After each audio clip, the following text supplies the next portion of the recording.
ये थे हमारे गेस्ट ऑफ ऑनर जनाब सैयद एहसन हाशमी साहब, deputy director information and public relations department, government of Telangana. आगे बढ़ते हैं। बहुत कम ऐसे लोग होते हैं जो मेहनत करते हैं, उन्हें कामयाबी हासिल होती है, लेकिन वो रुकते नहीं, ना ही इनकी जुस्तजू रुकती है। मेरी मुराद है हमारे अगले स्पीकर जनाब मिर्जा गनी बेग से, senior journalist, news 18 Urdu. Mirza Gani Beg Reuters certified digital journalist भी हैं, ईटीवी उर्दू से साबिस्ता साबिका में ईटीवी उर्दू से वाबस्ता भी रहे हैं। मैं गुजारिश करता हूं कि मिर्जा गनी बेग इस इजलास से मुखातिब। अस्सलाम वालेकुम वरहमतुल्लाहि वबरकातुहू। मैं चूंकि वक्त कम है तो रस्मी जो आगाज होता है स्पीच का उससे गुरेज करते हुए मैं डायरेक्ट मेरे मौजू की तरफ आ जाता हूँ। ये वर्कशॉप के निखात पे उर्दू एकेडमी के तमाम जिम्मेदारान को बहुत बहुत मुबारकबाद। ऐसे वर्कशॉप वक्फे वक्फे से करवाने से उर्दू सहाफ़ियों की ना सिर्फ तरबियत होती है, उन्हें अपने काम में बेहतरी लाने में भी मदद मिलती है। तो मैं डायरेक्ट अपने मौजू की तरफ आता हूँ और स्क्रीन शेयर करते हुए कुछ चीजें बताने की कोशिश करूंगा जो डिजिटल सहाफत के ताल्लुक से है। आज आज आजकल पिछले अगर हम एक साल का जायजा लिए तो तेलंगाना, महाराष्ट्र, कर्नाटक, ना सिर्फ साउथ इंडिया बल्कि नॉर्थ इंडिया से भी कई उर्दू पोर्टल्स जो है ना सिर्फ शुरुआत हुई उनकी बल्कि अच्छी तरह से कारकर्दगी भी कर रहे हैं। लेकिन पोर्टल्स की शुरुआत के बाद वो नाकाम हो जाते हैं। तो वो बराबर जो मतलब जो वसाइल का इस्तेमाल करना है वो वसाइल का इस्तेमाल करने में वो नाकाम रहते हैं और जो इश्यूज आते हैं उससे वो नावाकिफ रहते हैं कैसे करना है और एसईओ के गाइडलाइंस वगैरह से भी वाकिफ नहीं रहते हैं। तो उस वजह से थोड़े इश्यूज है। तो मैं इन्हीं चीज़ों का जो जायजा लिया था, जो मैं न्यूज़ 18 के उर्दू वेबसाइट की टीम को लीड करता हूँ और उर्दू वेबसाइट का मैं एडिटर की हैसियत से काम कर रहा हूँ पिछले 3 साल से। और मैं ज्वाइन होने के बाद उर्दू पोर्टल को जो हमारा वेबसाइट था वो कई बार नंबर 1 नहीं हो सका था, 5 साल हो गए थे लॉन्चिंग के बाद से। तो मैं ज्वाइन होने के बाद उसको नंबर 1 पे लाया था। तो एक अच्छा एक्सपीरियंस रहा मेरा, तो वो मैं आपके साथ शेयर करूंगा। उर्दू पोर्टल के लिए आपको क्या क्या जरूरी है और क्या क्या चीजें हैं उसके ऊपर थोड़ी रोशनी डालूंगा। ये न्यूज पोर्टल का आगाज आप अगर शुरू कर रहे तो पहले डोमेन नेम पे बहुत ज्यादा गौर करना। कोई थोड़े वेबसाइट्स तो अपने नाम से वो कर लिए, मतलब अपने नाम से रजिस्ट्रेशन करवा लिए, वैसा नहीं करवाना चाहिए। वेबसाइट का जब आप अगर न्यूज पोर्टल अगर आप बना रहे तो उसकी थीम वगैरह पे भी ज्यादा ध्यान देते हुए नाम भी बहुत अच्छा सेलेक्ट करना चाहिए। ऐसा नाम सेलेक्ट करना चाहिए वो सिर्फ ना वो सिर्फ उस नाम से जाहिर ना हो कि वो मुसलमान का है या उर्दू रिलेटेड है। ऐसा ऐसा एक डोमेन नेम रहना जो कॉमन रहना, जो सबको याद रहना, मतलब सबको याद हुए, जैसा कीवर्ड इस्तेमाल करते हुए आप बना सकते दो वेबसाइट। और एसईओ के जो गाइडलाइंस है उसके ऊपर अमल करना चाहिए।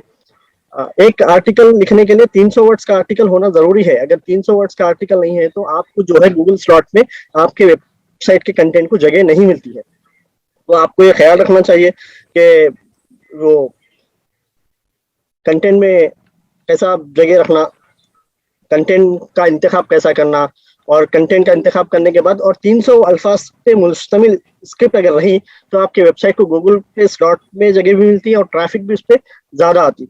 तो ज्यादातर वेबसाइट से थोड़े पॉइंट्स, मतलब 1-2 लाइन 3 लाइन की खबरें दे देते हैं, तो वैसे वेबसाइट्स चला के कुछ फायदा होने वाला नहीं है। ना आपको आमदनी होगी, ना आपका जो कंटेंट है ज्यादा लोगों तक पहुंच पाएगा। तो इन चीजों को ख्याल रखना चाहिए। और इश्तेहारात जो है, अगर आप 300 वर्ड्स के आर्टिकल्स लिख रहे हैं, 300 वर्ड्स की स्टोरीज अगर दे रहे हैं, तो आपको एडवर्टाइजिंग एजेंसीज जो है आपको इश्तेहार देने के लिए आगे आते हैं। गूगल एडसेंस के अलावा भी बहुत सी इश्तेहारी एजेंसियां हैं जिसमें टबोला है, और टबोला बहुत वो है, हम टबोला का इस्तेमाल करते हैं नेटवर्क 18 में गूगल एडसेंस के बजाय। तो ऐसी एजेंसीज का भी इस्तेमाल कर सकते हैं। अब न्यूज पोर्टल कैसे काम करता है इसका इसका मैं आपको बता देता हूँ। जो हमारे पोर्टल में जो हम काम करते हैं उस हिसाब से मैं आपको बताता हूँ। न्यूज पर चूंकि हमारा टीवी चैनल भी है तो हम पहले टीवी की ब्रेकिंग पे फोकस करते हैं। टीवी पे जब खबर ब्रेक होती है, वेबसाइट पे हम एक पैराग्राफ में न्यूज उस पर पब्लिश करते हैं, लेकिन वो अगले 15 से 20 मिनट में उसको जल्द से जल्द 300 वर्ड्स में उसको कन्वर्ट करने की कोशिश की जाती है। उसमें 300 वर्ड्स में हम कैसे करते हैं, किसी का रिएक्शन आया, जैसा अब कल मध्य प्रदेश में एक हादसा हो गया था, बॉडी में 40 लोग गिर गए थे एक बच्ची को रेस्क्यू करने के दौरान। तो पहली तो खबर है 40 लोग बॉडी में गिर गए और राहत का काम जारी है, लेकिन उसके बाद में सीएम का रिएक्शन, पीएम का रिएक्शन और मुआवजे का ऐलान वगैरह ऐसी चीजें ऐड करके उसको जल्द से जल्द खबर बड़ी की जा सकती है। और खबर बड़ी करने के लिए आप सोशल मीडिया का इस्तेमाल कर सकते हैं, जहाँ पे ट्विटर पे, फेसबुक पे और यूट्यूब पे वीडियोस अगर पोस्ट होते रहते हैं तो आप ले सकते हैं। आप गवर्नमेंट की न्यूज के लिए दो तीन आपके पास जराए बहुत ज्यादा है। आप ये ऑल इंडिया रेडियो का ट्विटर फॉलो कर सकते हैं, आप पीआईबी का ट्विटर फॉलो कर सकते हैं, आप खुद पीएम नरेंद्र मोदी का ट्विटर फॉलो कर सकते हैं। वैसे ही मरकजी वज़रा भी बहुत ज्यादा एक्टिव रहते हैं, उनका भी आप फॉलो कर सकते हैं। वो एम्बेड करने से आपका कंटेंट बढ़ जाएगा और आपके साइट पे जो है यूजर इंगेजमेंट बढ़ जाएगा उससे। आप एम्बेड करके लगा दीजिए, आपकी मेहनत भी बच जाएगी। आप ये के बजाय उन्होंने कहा लिखने के बजाय आप उन्होंने क्या कहा आप वो वीडियो एम्बेड करके बता दीजिए, और उससे आपका भी वक्त बचेगा और स्टोरी में भी निखार आएगा। जी, अब ये न्यूज पोर्टल की तरजीहात क्या होनी चाहिए, उसमें आप उसके लिए आपको हायरिंग के बारे में ख्याल रखना चाहिए। हायरिंग सबसे ज्यादा स्टोरी कौन सी पढ़ रहे हैं और कौन सी वक्त की बड़ी खबर है, उसके ऊपर नजर रखते हुए आपको ज्यादा कवरेज करनी चाहिए। अब फिलहाल जो है, अगर हम डिजिटल मीडिया की बात करें तो वहाँ पे ट्रेंड्स मायने रखते हैं, ट्रेंड्स को फॉलो करना पड़ता है, चाहे गूगल ट्रेंड्स है दो, ट्विटर ट्रेंड्स है दो, जो भी ट्रेंड्स है उसको इस्तेमाल करना चाहिए, ताकि वो ट्रेंड के मुताबिक आपका वेबसाइट भी जो है लोगों तक आपका वेबसाइट का कंटेंट भी पहुंचे। उसके साथ साथ मार्केटिंग कैंपेन पे भी नजर रखना है आपको। वो ट्रेंड्स की नजर में अगर आप किसी से वादा करे हुए इश्तेहार का टाइम स्लॉट वगैरह, तो उसका भी नजर रखना चाहिए आपको। अब ये एसईओ कीवर्ड्स बहुत इंपॉर्टेंट है और उसका डिस्क्रिप्शन बहुत इंपॉर्टेंट है। आप खबर 300 वर्ड्स की लिखे, लेकिन उसमें 155 वर्ड्स का जो है डिस्क्रिप्शन लिखना बहुत जरूरी है। 155 से 60 वर्ड का डिस्क्रिप्शन लिखना है। ये डिस्क्रिप्शन जो है, गूगल में कोई यूजर अगर कुछ सर्च करता है, जैसे हमने Telangana Urdu academy workshop search करा, तो आपको न्यूज 18 उर्दू की एक लिंक नजर आएगी। लिखा उसमें नीचे लिखा होगा उर्दू सहाफियों के लिए 5 रोजा वर्कशॉप का हैदराबाद में इनेकाद हुआ। जो खबर का जिस्ट रहता है उसको डिस्क्रिप्शन में डालने से वो वहां पर नजर आएगा। लिंक के नीचे गूगल सर्च इंजन में नजर आने वाले जो वर्ड्स होते हैं, जो पैराग्राफ होता है, उसको डिस्क्रिप्शन कहते हैं। वो 160 अल्फाज पर मुश्तमिल होना चाहिए। उससे कम का लिखे तो बहुत ऑकवर्ड लगेगा और गूगल स्लॉट उसको एक्सेप्ट नहीं करेगा। तो ये बुनियादी चीजें हैं। और कीवर्ड्स का जो है बहुत ज्यादा, कीवर्ड्स आप पता करने के लिए गूगल ट्रेंड्स वगैरह का इस्तेमाल कर सकते हैं। उसके लिए नेक्स्ट स्लाइड में मैं है आगे है वो भी बता दूंगा। और देखने में यह आया कि उर्दू पोर्टल्स जो भी शुरू कर रहे हैं, मतलब जो हमारे उर्दू सहाफी, वो बहुत ज्यादा कैटेगरीज लगा दे रहे। कैटेगरी जो है बहुत कम कैटेगरी लगाई है। अगर आप कैटेगरीज ज्यादा नहीं लगाए, ज्यादा लगाए और अपडेट नहीं कर पाएंगे तो गूगल आपके वेबसाइट को ब्लॉक लिस्ट करेगा। लिहाजा आप कैटेगरी कम लगाइए। अगर आप एक आदमी से काम कर रहे हैं तो 2 या 3 कैटेगरी रखिए, अगर 2 लोग हैं तो 4 कैटेगरी रखिए। तो कैटेगरी के साथ आप वो करिए। और फॉर्मेट से मुराद आर्टिकल का फॉर्मेट है, वीडियो फॉर्मेट है, ऑडियो फॉर्मेट है। आप कैसा देना चाहे, आप पॉडकास्ट अगर करना चाह रहे हैं वेबसाइट पे तो ऑडियो फॉर्मेट भी रख सकते हैं आप। तो ये है। और उसमें जो है category national, international, state, city ऐसा करके आप दे सकते हैं। और जो खबरें सबसे ज्यादा पढ़ी जाती है, फिलहाल टेक की खबरें ज्यादा पढ़ी जा रही है और बैंकिंग सेक्टर की, फाइनेंस सेक्टर की खबरें बहुत ज्यादा पढ़ी जाती है। तो उस पर ज्यादा आप लोगों को काम करने की जरूरत है ताकि आप गूगल स्लॉट पे जगह बना पाए। फ्यूचर इमेज जो है आपकी अपनी होनी चाहिए। किसी से आप लिए, अगर किसी से आप इमेज कॉपी कर रहे हैं या आप उसको क्रॉप करके डाल रहे हैं तो उसका कर्टसी देना बहुत जरूरी है। अगर कर्टसी नहीं देंगे आप तो आपकी इमेज सर्च में भी नहीं आएगी और आपके वेबसाइट को कॉपीराइट के इश्यूज का सामना करना पड़ेगा। तो इमेज बहुत इंपॉर्टेंट एस्पेक्ट है किसी भी डिजिटल वेबसाइट का। तो इमेज आप अपनी इस्तेमाल कीजिए, या नहीं तो आप किसी के ट्विटर से ले रहे या किसी के फेसबुक से ले रहे तो उसका ट्विटर का हैंडल नेम दे दीजिए, एक इमेज वहां की है। तो हम कटर से लिखने से छोटे या बड़े नहीं हो जाते, हमें लिख देना चाहिए जहाँ की है। क्योंकि एक रिसोर्स इस्तेमाल होता है वहाँ पे किसी भी कंपनी का, किसी भी इदारे का, तो वहाँ पे कर्टसी लिखने से हम छोटे या बड़े नहीं हो जाते, हम कर्टसी लिख देना चाहिए। टैग्स भी बहुत इंपॉर्टेंट है जो आपके अपने वेबसाइट में अपने कंटेंट को ढूंढने में आपकी मदद करते हैं टैग्स। तो आप अगर उर्दू एकेडमी अगर टैग है आपका, तो उर्दू एकेडमी की जितनी भी खबरें हैं वो एक टैग में आपको रहेंगे, वहां पर नजर आएंगे। तो वो टैग का लिंक आप किसी के साथ शेयर भी कर सकते हैं। आज मतलब उर्दू एकेडमी से मुताल्लिक खबरें आप हमारे इस टैग पेज पर पढ़ सकते हैं। तो टैग जो है आपको वेबसाइट का अपना कंटेंट सर्च करने में बहुत करामत साबित होते हैं, तो उसी का भी इस्तेमाल किया जाना चाहिए। अब डिजिटल स्टोरी के आंसर क्या है, मतलब डिजिटल स्टोरी में कम से कम क्या चीजें होना है। एक तो स्टोरी हेडलाइन होना है, कॉमन सी बात है ये, तो स्टोरी हेडलाइन होना है। और कम से कम 300 वर्ड्स होना है और कम अज कम एक फीचर इमेज होना है। अगर आपके पास फीचर इमेज नहीं है तो आप स्क्रीन ग्राफ लीजिए, किसी वीडियो का स्क्रीन ग्राफ लीजिए या एक ग्राफिक्स बना दीजिए, क्रिएटिव बना दीजिए, उसका इस्तेमाल करके आप एक क्रिएटिव इमेज अच्छे से बना सकते हैं। अब ये कोई प्रोग्राम है जो मनसूबा बंद है, जैसा अब आज उर्दू अकेडमी का वर्कशॉप है और उसकी इख्तितामी तकारीब होने वाली है, ये तो सबको मालूम ही था और एक मुकर्ररा प्रोग्राम था, तो इसमें आपको कोई प्लानिंग की जरूरत नहीं है।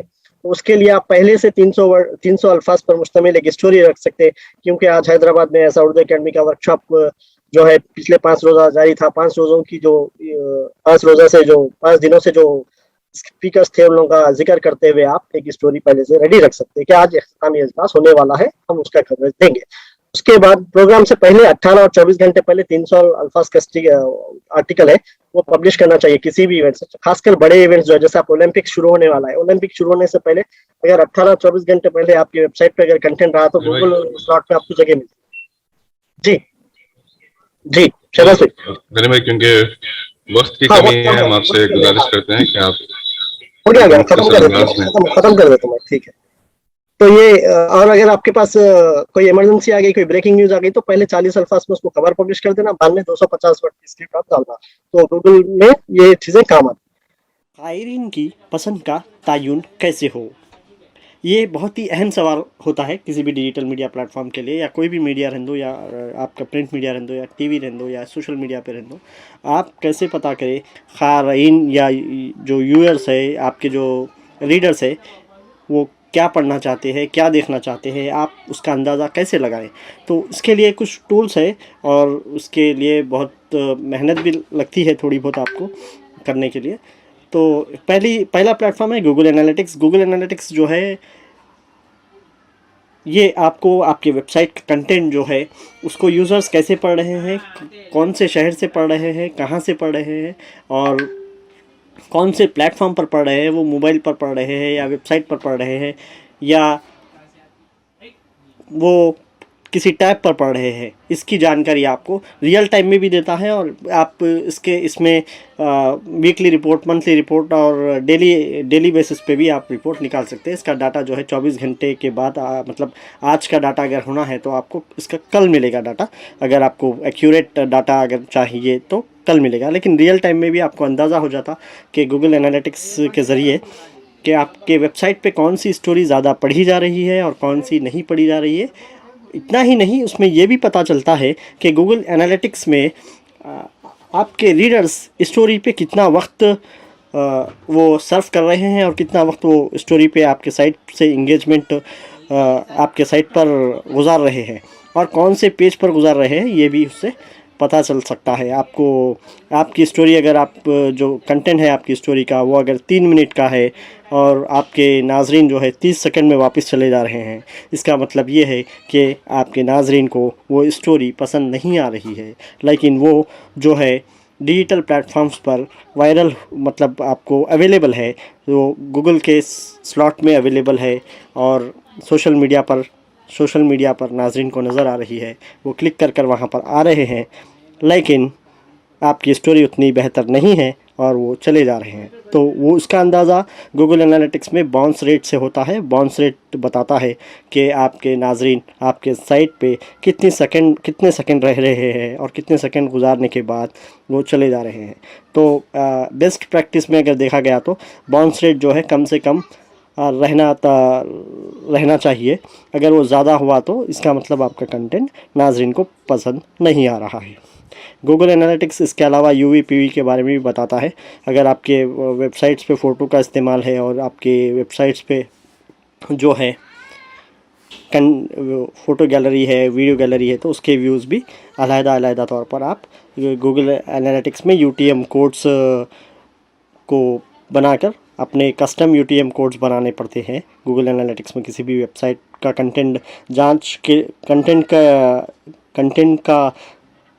कंटेंट पर ये जो तफसीलात हासिल करने के लिए आपको UTM कोड्स क्रिएट करने पड़ते हैं। वो कस्टम UTM कोड्स होते हैं, आपके जो वेबसाइट डिज़ाइनर्स वगैरह हैं वो आपको डिज़ाइन कर दे देते हैं। अगर UTM कोड्स अगर आप अपने सॉफ्टवेयर इंजीनियर वगैरह से बात करेंगे प्रोडक्ट इंजीनियर से तो वो आपको बना कर देंगे। यूटीएम कोड के ज़रिए ही आपके वेबसाइट का जो है मवाद की वो उसके मवाद के ताल्लुक से नंबर्स मिल सकते हैं। अगर यूटीएम कोड्स क्रिएट नहीं हुए तो नहीं मिलते।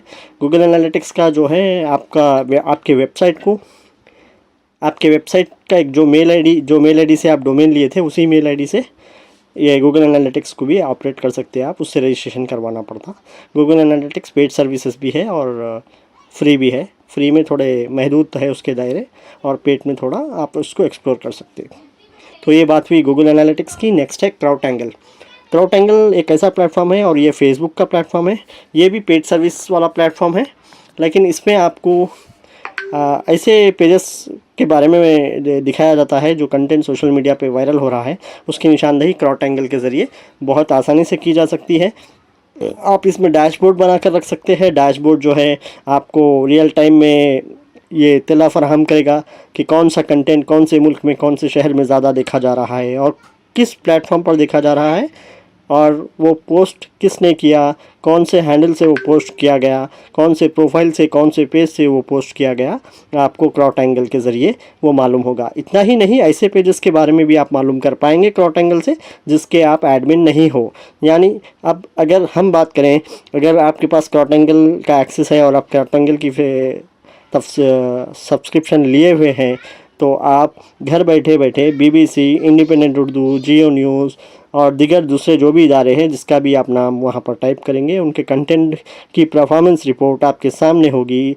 इसमें गूगल एनालिटिक्स की तरह इसमें भी आप मंथली, वीकली या quarterly report, half yearly report, जितनी आप कस्टम रिपोर्ट के तहत पीरियड सेलेक्ट करके इसमें से भी क्राउडटैंगल से भी डाटा डाउनलोड किया जा सकता है, रिपोर्ट डाउनलोड की जा सकती है। क्राउडटैंगल की मदद से आपको सोशल मीडिया पे कौन सा कंटेंट वायरल हो रहा है ये जानकारी में मदद मिलेगी। अगर आप ये जान पाएँ कि कौन सा कंटेंट वायरल हो रहा है तो वो कंटेंट के अराउंड अगर आप अपने वेबसाइट पर काम करेंगे या अपने सोशल मीडिया प्लेटफॉर्म पर काम करेंगे तो आपका कंटेंट भी वायरल हो सकता है, वो भी वायरल पोस्टों में जगह बनाने में कामयाब हो सकता है। ऐसे हैशटैग्स के बारे में भी पता चल जाएगा कि कौन से हैशटैग्स आप इस्तेमाल कर रहे हैं और कॉम्पिटिटर आपके कौन से हैशटैग्स इस्तेमाल कर रहे हैं और कौन से हैशटैग की परफॉर्मेंस कितनी है। ये सब चीज़ें क्राउडटैंगल से मालूम हो जाती है और क्राउडटैंगल से इंगेजमेंट्स भी मालूम हो जाते हैं, कितने इंगेजमेंट्स है और यूज़र्स आपके कंटेंट से कैसा वो उसको इस्तेमाल कर रहे हैं, कितना वक्त उस पर सर्व कर रहे हैं, वो सब हो जाता, उससे मालूम हो जाता क्राउडटैंगल से। नेक्स्ट है गूगल ट्रेंड्स। 3 नंबर पर गूगल ट्रेंड्स है। गूगल ट्रेंड्स से ये मालूम होता है कि रियल टाइम में कौन सा कंटेंट चल रहा है, कौन सी स्टोरी जो है वो कौन सा कीवर्ड है जो ज़्यादा सर्च किया जा रहा है गूगल सर्च इंजन द्वारा, जो गूगल सर्च इंजन पर यूज़र्स टाइप करके कर रहे हैं। इसमें आप टॉप 10 सर्चेस जो है देख सकते हैं, उसको आप बढ़ा भी सकते हैं, नवंबर 20, 30, 50 जितने देखना है आप देख सकते हैं। ये 24 आवर्स की बेसिस पे भी बताएगा और रियल टाइम भी बताता है, हावरली भी बताता है, वो पर घंटे के हिसाब से भी बताता है। googletrends.com आप अगर इसमें खोले, googletrends.in खोलना पड़ता है इंडिया के लिए, दूसरों के लिए, दूसरे ममालिक के लिए गूगल मतलब जो googletrends.com है वो भी ओपन कर सकते हैं, लेकिन इंडिया के ट्रेंड्स देखने के लिए .in खोलना पड़ता है, पाकिस्तान के लिए .pk खोलना पड़ता है। तो ये ट्रेंड्स जो है आपको ये बताते हैं कि कौन से मुल्क में कौन सा कंटेंट चल रहा है, कौन सी ख़बरें ज़्यादा पढ़ी जा रही है, नाज़रीन का और ख़ारीन का इंटरेस्ट क्या है। तो आपको अपना कंटेंट डिसाइड करने में, कंटेंट का तयन करने में इससे मदद मिलती है। हाँ, अखबारात के दौर में अखबारात में ये होता है कि कंटेंट हम ख़बर बना के डालते हैं, लेकिन रीडर का फ़ीडबैक हमें किसी लेटर के ज़रिए ही मिलता है, वो भी 2-3 हफ्ते बाद हम तक पहुंचता है, या ईमेल के ज़रिए 24 घंटों के अंदर भी पहुंचता है। लेकिन जब तक बहुत देर हो चुकी होती है हमारे कंटेंट को हम अखबार में एडिट नहीं कर पाते हैं। लेकिन यहाँ पे आपको स्कोप है, अगर आप एक स्टोरी पे मेहनत करें लेकिन उस पर नंबर्स नहीं आ रहे हैं, रीडर्स उसको नहीं पढ़ रहे हैं, तो आप ट्रेंड्स का जायज़ा लेकर दूसरी स्टोरी ऐसी बना सकते हैं जिससे यूज़र्स आपके वेबसाइट तक पहुँचें और वो आपकी पहली स्टोरी भी पढ़ें और दूसरी स्टोरी भी पढ़ें।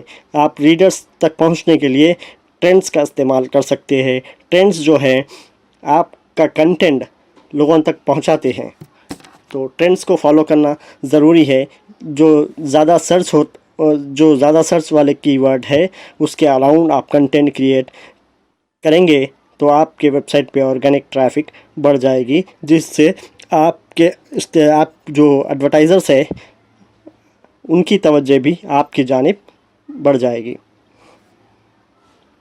एक और है एग्रीगेटर्स यानी डेली हंट है, शेयर चैट है और ऐसे बहुत से प्लेटफॉर्म्स है जो न्यूज़ कंटेंट का एग्रीगेशन करते हैं। एग्रीगेशन से मुराद ये है कि इनका खुद का अपना कंटेंट वो कम बनाते हैं, वो दूसरे पब्लिशर्स यानी दूसरे वेबसाइट्स का कंटेंट ज़्यादा लेकर अपने प्लेटफॉर्म पे यूज़र्स तक पहुंचाते हैं।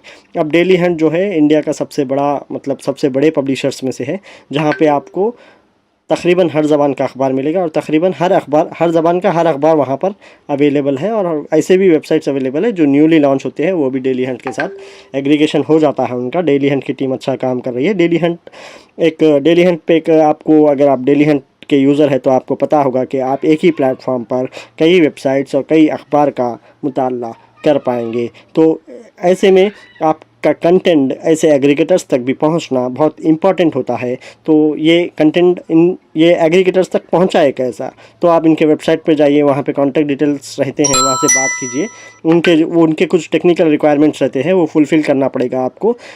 बहुत से एग्रीगेटर्स RSS फीड मांगते हैं, तो उन्हें RSS फीड अगर आप दे देंगे तो RSS फीड के द्वारा आपका कंटेंट जो है एग्रीगेटर्स के पास नज़र आएगा। आपके रीडर्स बढ़ेंगे तो आपके एडवर्टाइज़र्स भी आपके पास आएंगे और इश्तिहार के लिए देंगे। और इतना ही नहीं, डेली हंट भी आपको आपके स्टोरी में बाज़ वक़्त वो इश्तिहारात शाये करते हैं। अगर वो इश्तिहारात आपकी स्टोरी में पब्लिश होते हैं और उस पर नंबर्स आते हैं तो वहाँ से भी आपको एक आमदनी का ज़रिया बन सकता है। तो ऐसे बहुत से एग्रीगेटर्स है। आप अगर जब वेबसाइट के में आप अमली तौर पर काम करेंगे तो आपको अंदाज़ा होगा कि कौन से प्लेटफॉर्म के लिए आपका कंटेंट मौजू है, फेसबुक पे ज़्यादा चलता है या डेली हंट पे ज़्यादा चलता है। उस हिसाब से आप अपने वेबसाइट के कंटेंट के इंतखाब में फ़ैसला कर सकते हैं। तो आप यही है डिजिटल मीडिया की यही खासियत है कि आप कभी भी अपने कंटेंट को नाजरीन की पसंद के तौर पर ढाल सकते हैं, बदल सकते हैं, जबकि दूसरे मीडिया में ऐसा मुमकिन नहीं है। टीवी में मुमकिन नहीं है और प्रिंट मीडिया में मुमकिन नहीं है। यहाँ पर डिजिटल मीडिया में ये मुमकिन है कि आप देख सकते हैं कि लोग क्या पसंद कर रहे हैं और इसी हिसाब से आप अपने काम को आगे बढ़ा सकते हैं।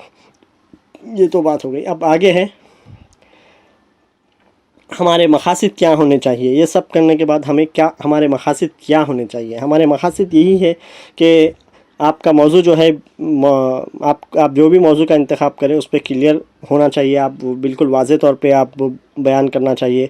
कोई भी इशू हो दो, आप जैसा तेलंगाना में, एक मिसाल के तौर पर दे रहा हूँ मैं, आप तेलंगाना में मुस्लिम रिज़र्वेशन जो 12% मुस्लिम रिज़र्वेशन है वो नहीं मिल पा रहे हैं। अगर ये इसका ज़िक्र है, अगर आप इसके ताल्लुक़ से कोई ख़बर कर रहे हैं तो आप उसका वो इशू पे ये भी बताएं कि वो उस पर अब तक फ़ैसला क्यों नहीं हो सका, उसके वजूहात बताते हुए आगे ये भी बताइए कि उसका हल कैसा है। अगर रिज़र्वेशन नहीं मिला तो फिर मुसलमान क्या करेंगे, वो कैसे अपने आप को डेवलप कर पाएंगे, वो कैसे अपनी पसमानदगी को दूर कर पाएंगे।